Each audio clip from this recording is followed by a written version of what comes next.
चलिए तो अब हम सीखेंगे कि रिडल्स कैसे तैयार करते हैं, ठीक है। तो अभी हमारे पास में दो चीजें हैं, टेबल है और एक है बुक। तो पहले हम टेबल के लिए देखते हैं कि टेबल को हम लोग टेबल का नाम ना लेते हुए, टेबल को टेबल नहीं बोलेंगे हम लोग, ऐसे अलग अलग चीजें बोलेंगे। जैसे हम लोगों ने फिश और डक के ऊपर रिडल निकाला ना, वैसे हमको टेबल के ऊपर रिडल बनाना है। ओके, तो इट हैज फोर, इसको चार क्या होते हैं? चार पहिए होते हैं, legs. It has four legs.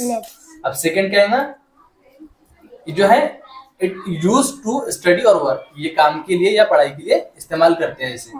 Then it comes in different and dash, मतलब कि ये अलग अलग कलर और डिजाइन। कलर और डिजाइन हो गया। और एक क्या हो सकता है, छोटे बड़े होते हैं ना table, sizes. And it comes in different colours and sizes, right. तो ये पजल हो गया टेबल के लिए। तो क्या टेबल का पजल बनेगा? It has four legs and it use to study or working. It comes in different colours and sizes, right. अब है हमारे पास में बुक, इसके लिए हमको रिडल बनाना है। अब इसके लिए रिडल क्या बनेगा? इट हैज अ बुक, हमारा बुक है, बुक के लिए हमको रिडल बनाना है, ठीक है।